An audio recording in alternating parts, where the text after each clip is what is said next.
Malaking pasabog ni Pangulong Bongbong Marcos, viral ngayon sa social media, pinagkaguluhan mga sangkay sa buong Pilipinas. Ano ito? Yan po ang ating pag-uusapan ngayon.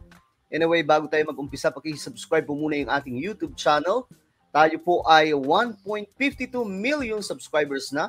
So kung ikaw ay hindi pa po nakakapag-subscribe, makikita nyo po yung subscribe button sa baba ng video na to.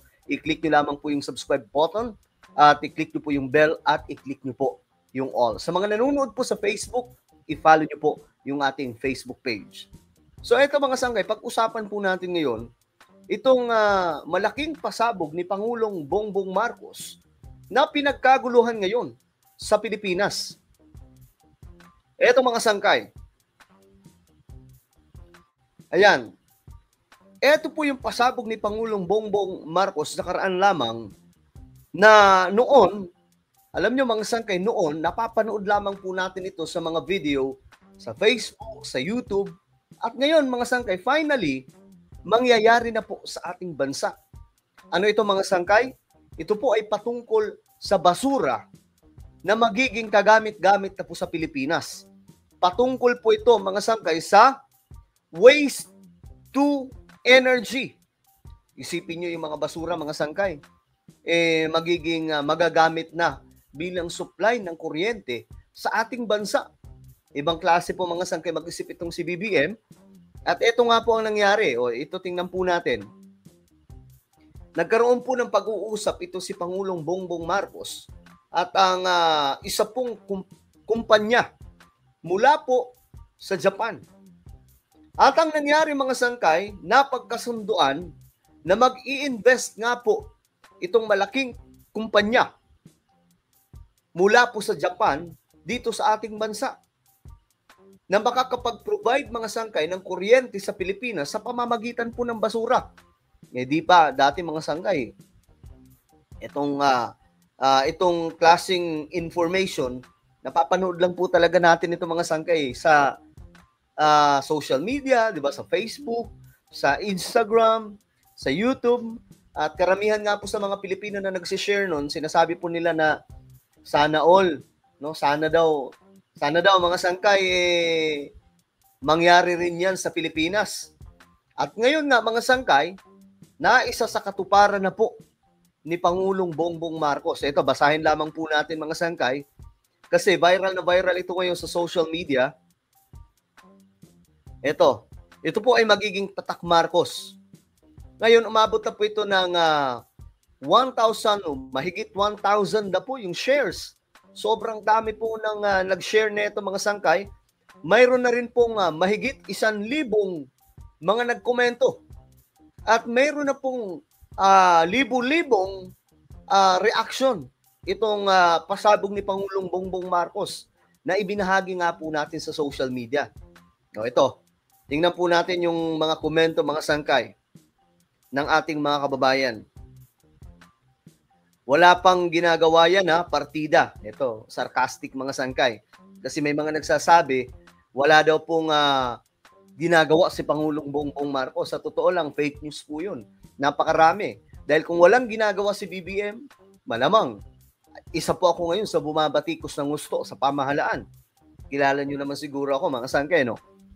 So, relieving to know that, sabi naman ng isa. Extend BBM.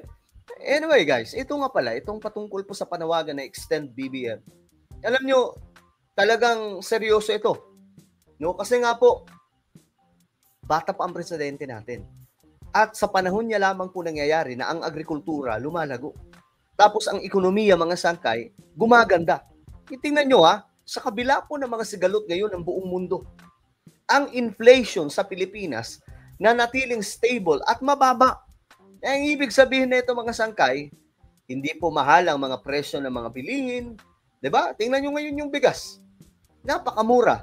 Pumunta kayo ngayon sa mga palengke, kahit po sa mga mall na mga sangkay, may mura na po doon mga bigas. Diba? Hindi po natin pinag-uusapan dyan yung tig 20 pesos per kilong bigas na programa ni PBBM.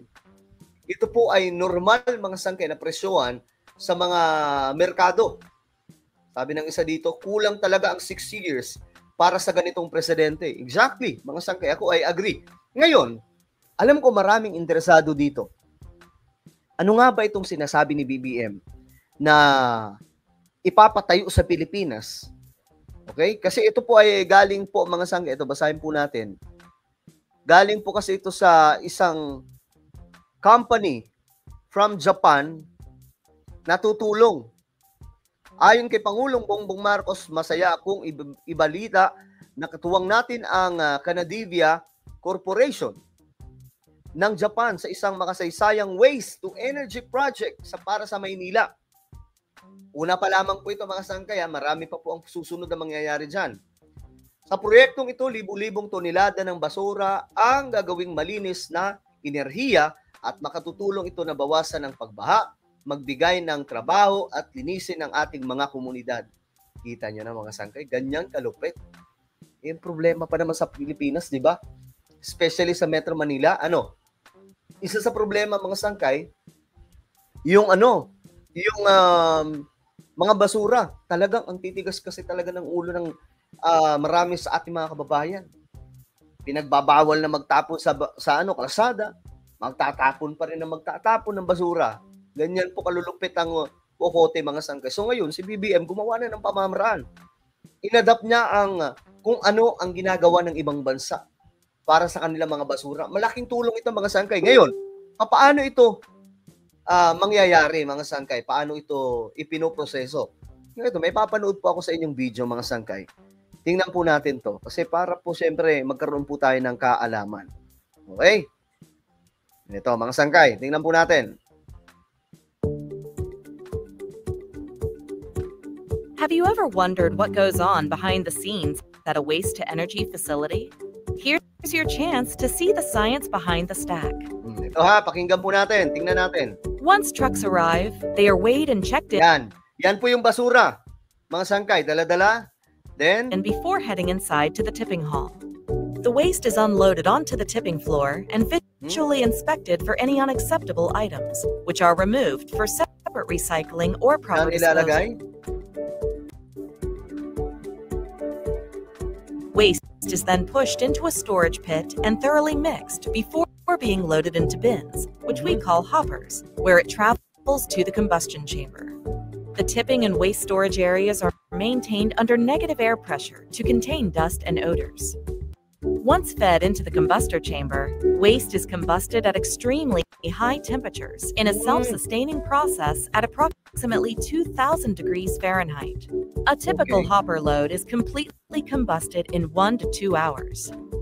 As the waste is burned, the heat converts water in the steel tube-lined walls into steam that rises through boiler tubes where it is superheated. The steam turns a turbine-driven generator to produce electricity, or may so nasusunog po siya sa loob, mga sangkay. So nagpo-provide ito ng electricity. Tingnan po natin. Sometimes be used directly for heating or industrial processes. The electricity produced by the turbine generator is exported to local utilities for ini-export na, mga sangkay, sa community. Use in homes and businesses. Each ton of waste can generate 550 to 700 kilowatt hours of electricity. Ang bihira. Steam from the process is condensed back into water and returned to the boiler tubes, making it an efficient closed-loop system. After combustion, the volume of waste is reduced by 90%, leaving an inert ash and metal. Collected metal is sold to be made into new products. Remaining ash is beneficially reused or landfilled as non-hazardous waste. Ferrous metals such as iron and steel are recovered using a rotating drum magnet, and non-ferrous metals like aluminum and copper are separated by an eddy current system.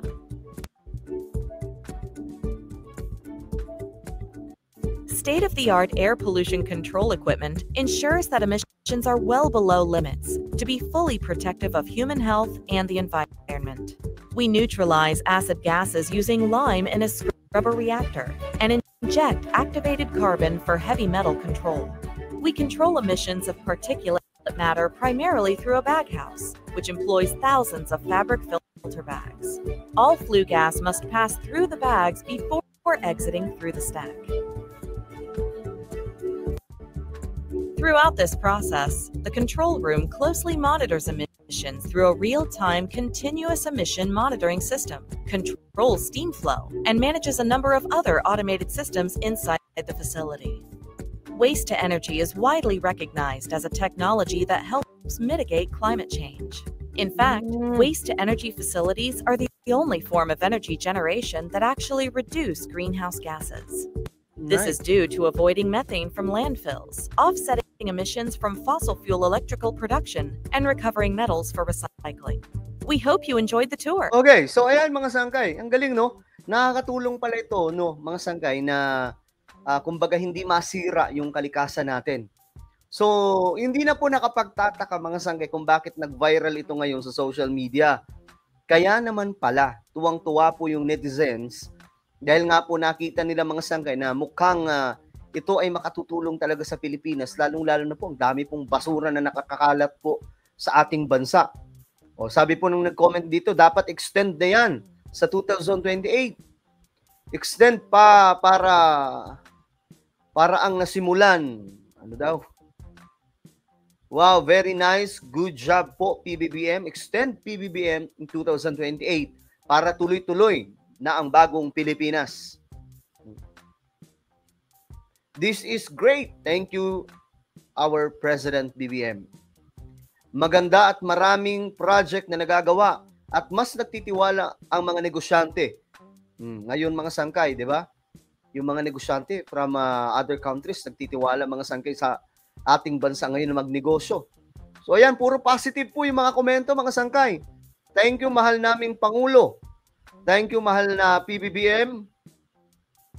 Good job, good job, mahal naming President BBM.